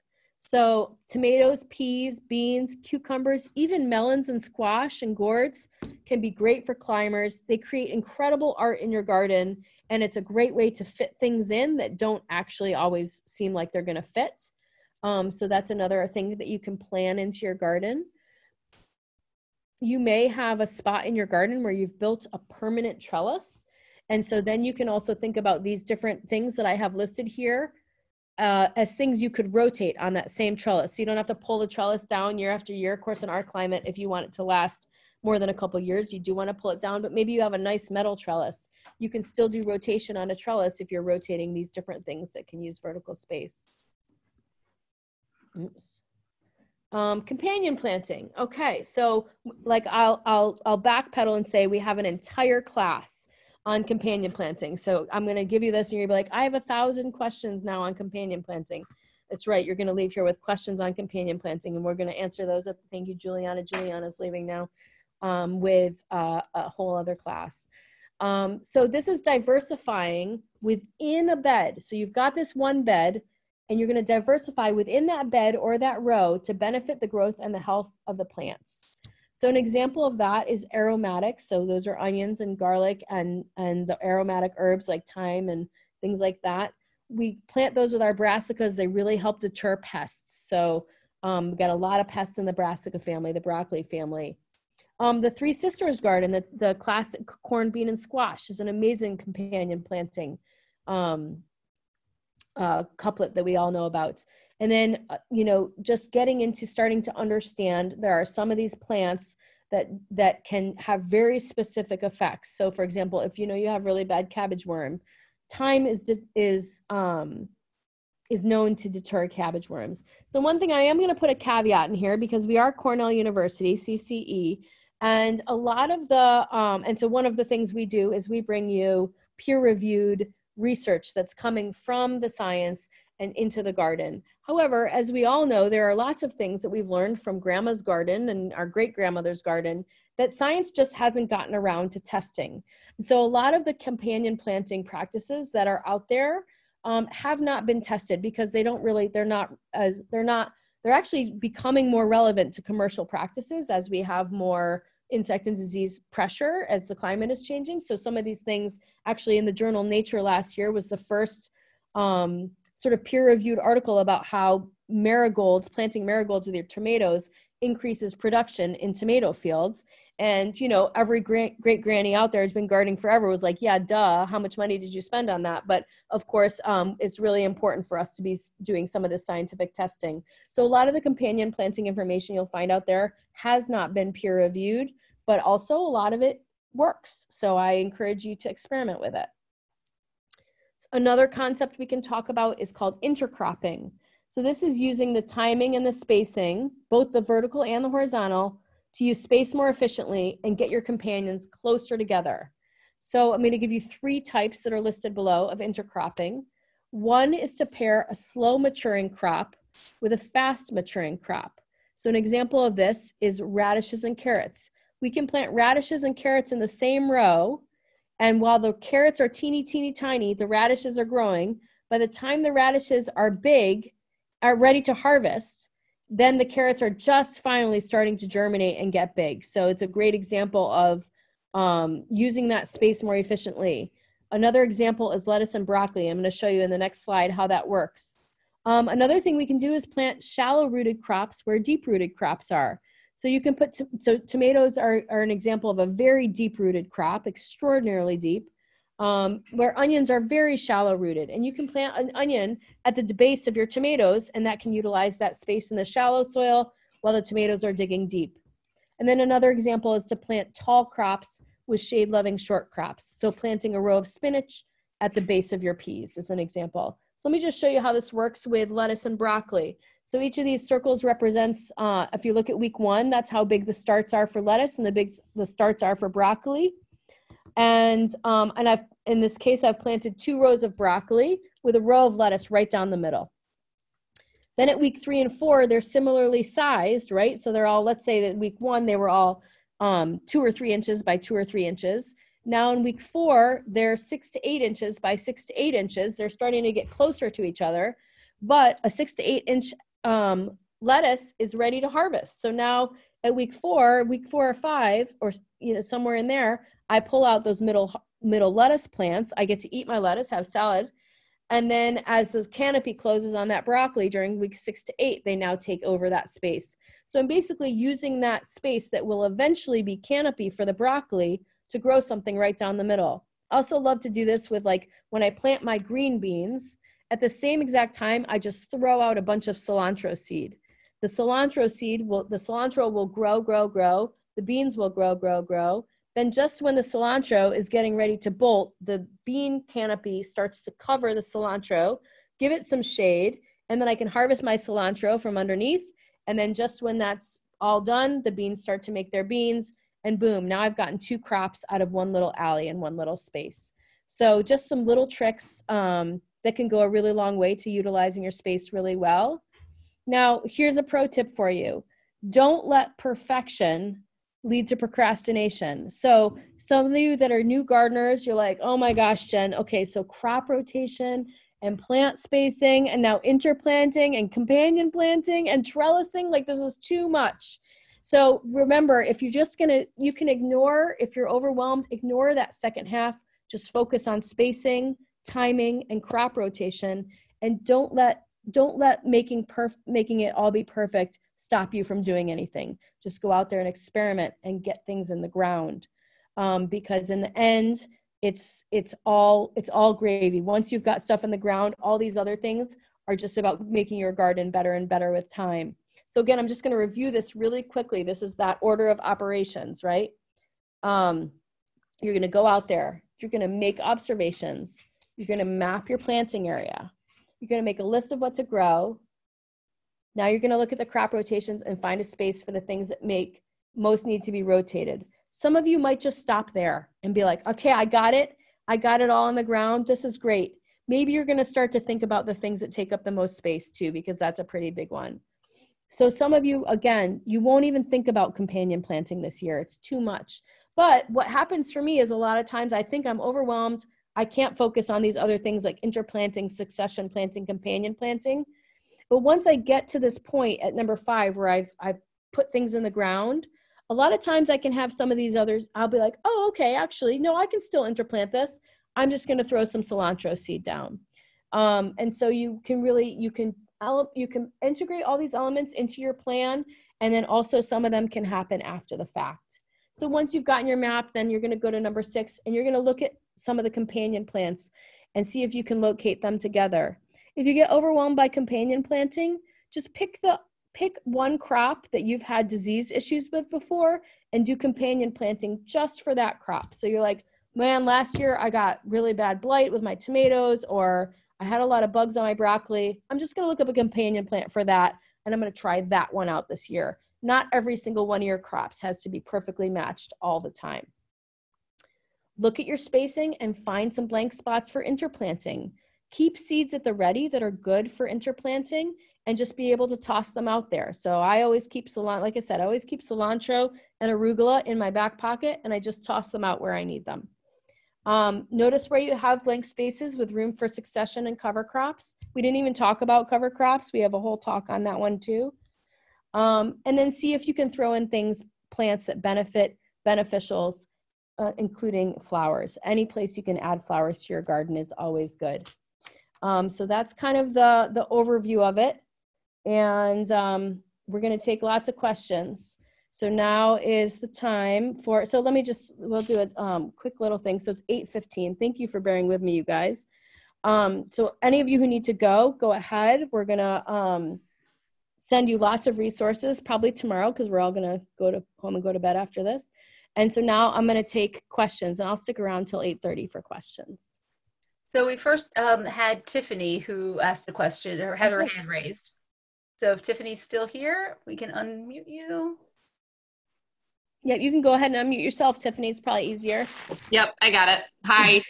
Hey, Tiffany. I have saved up a bunch of questions.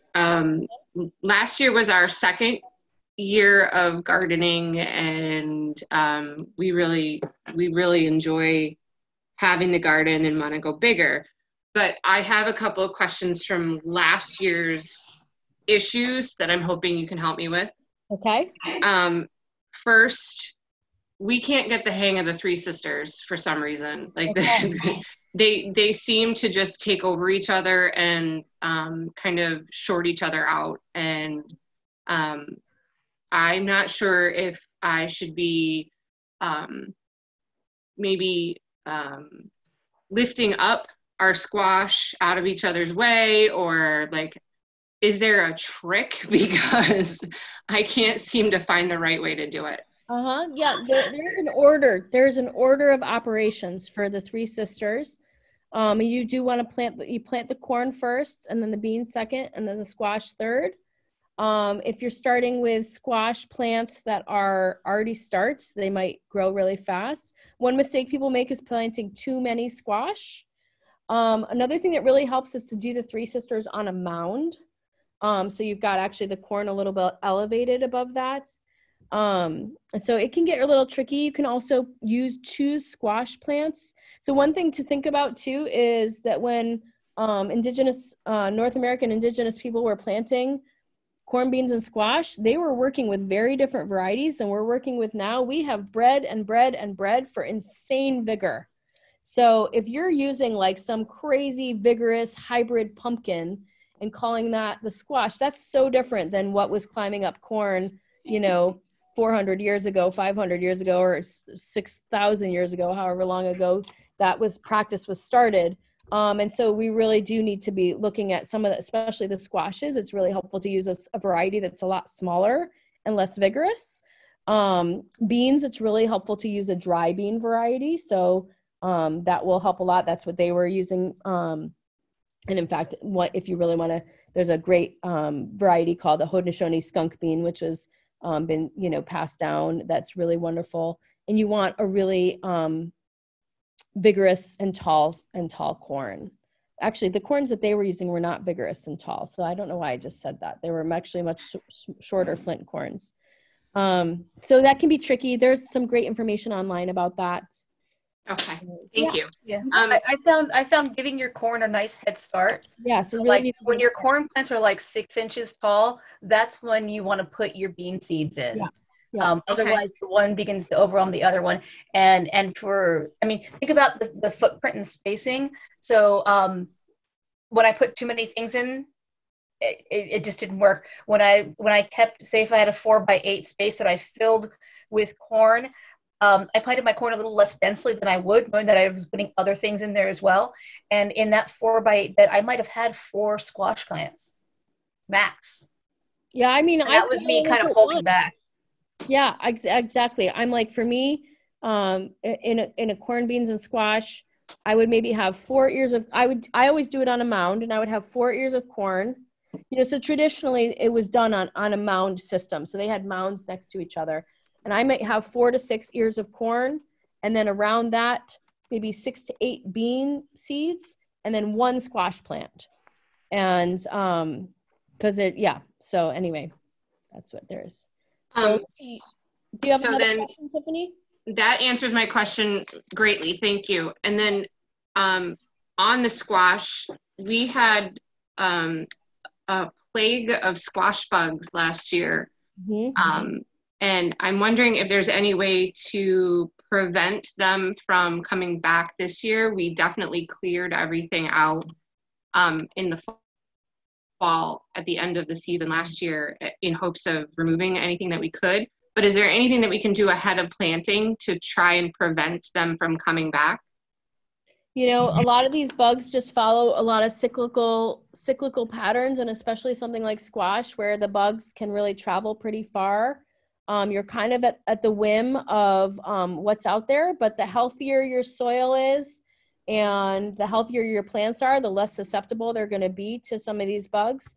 But yeah, I would say actually there's not a ton that you can do. And I don't know if Mila, you want to differ on that, but you're kind of at the whim of the populations of the insects on that one.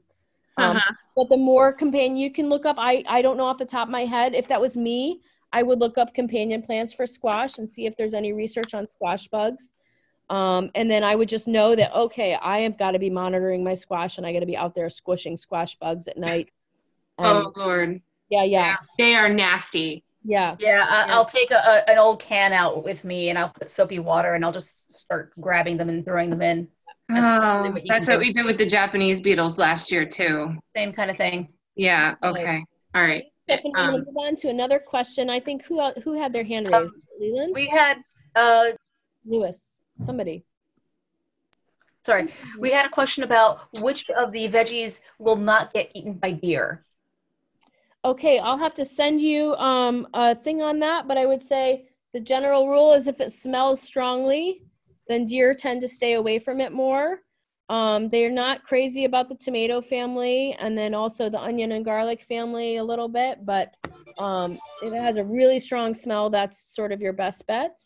And everything else is pretty delicious to them. And bunnies?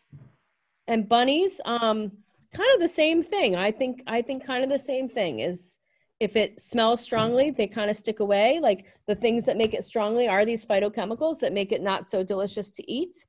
And yeah, so that would be the list. But we'll send that list out to you guys when we get our act together sometime tomorrow or Friday at the latest. And it looks like Lewis has a question. Yes, John Lewis. Hey, John. Yep, John. I have 2 questions. One is when you're rotating crops, how far away do you need to do garlic from one year to the next? Yep, good question. So with garlic, I would say even if you can get it 10 feet away, which I'm kind of making that number up in my head, so let's don't check with any garlic scientists on that. But you know, garlic, these are pathogens that are specifically root pathogens, so they really have to make direct contact with the roots. They can spread somewhat throughout the soil. So I try and really go to different regions of my garden, but I think, you know, my answer would always be the farther away, the better. But specifically with these root pathogens, You just don't want those root crops sitting in the same soil, and you want to give it a little space for the pathogen to be able to move. So even the 8 or 10 feet would probably be okay. But if you can get farther apart, I would. So I have a second question, Mhm. and that is about basil. I've grown basil like it's been the easiest crop ever to grow. And then this past year, it had some sort of blight, and I was just sort of shocked. And Yeah, it that just, happened to me I too. did succession planting with the basil, and they all had some sort of blight on them. It Do turned you kind know of anything black about and that? gross. You know, I honestly don't. I did some research on it. I don't know, Mary Squires, if you remember what this was, but I had the same problem last year. And I honestly didn't, I think maybe at the end of the season I figured it out, but I never was able to get past it. And I ended up pulling my basil plants. So I wish I had a better answer for you, except for I can just tell you you were in good company. Okay. I was just amazed. Yeah, same thing happened to me. Sorry, I don't remember anything about that. So I don't remember it either, Mary, but I just thought maybe Mary and I are always talking about Yeah. growth plant diseases, so she might remember. Okay, so do we have more questions? Okay, well. Yeah, I had a question. Okay, great. So when you say 3 years apart for garlic, does that mean second year after you planted it, you don't, then the next year, and then third year you do plant it again, or is it No, like I would go to the 4th year. go to the 4th year, 3 years solid in between? Back to the same location. And some of you may not have that luxury. If you've observed your garlic and you're like, it looks great, it's got no disease, I'm going back to the same place. Sometimes you're going to have to do that, but then don't come crying to me when you get diseases. That's all. No, it's okay. Some people plant their garlic in the same place every single darn year and they never get diseases. It happens. And then I also, used to teach gardening in Oregon, and there was a community garden there that got shut down. They didn't get shut down, but they had to make a community garden wide rule that no one could plant garlic for 7 years because they got such bad rot. And these garlic diseases, they take 7 years to leave the soil. So by, you can jump over that and just not be able to grow a crop for a really long time. So yeah. Okay, we have another question. Yeah, I had one more, which is that thing you do with tomatoes and then you put onions right next to them, right below them. Can you do that with like beets? Yes. In fact, what I usually do it with is carrots. And that's for me. I'm a big fan of planting carrots right at the base of my tomatoes. It's just this nice skinny row. I don't actually step on them. And also, I don't know if you've seen the name of the companion planting book is Carrots Love Tomatoes. So, I mean, you got to do that, right? So. My favorite intercropping was one I found by mistake, which is that zucchini, especially any of the zucchini plants that hold their leaves rather high. Some hold them really close to the ground, some are a little higher.